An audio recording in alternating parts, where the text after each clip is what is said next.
You ask Tiger to calculate. This deals with linear inequalities with one unknown. The final result is x smaller than 12. Let's solve it step by step. Group all constants on the right side of the inequality. Add 3 to both sides.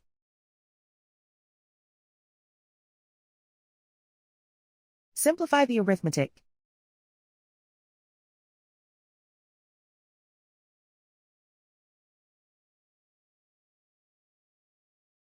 Isolate the x. Divide both sides by 3.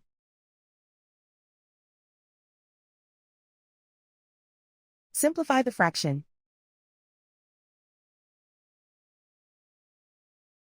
Find the greatest common factor of the numerator and denominator.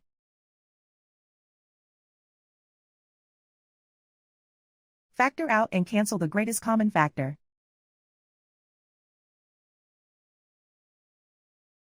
Plot the solution on a coordinate grid. And so the final result is x smaller than 12.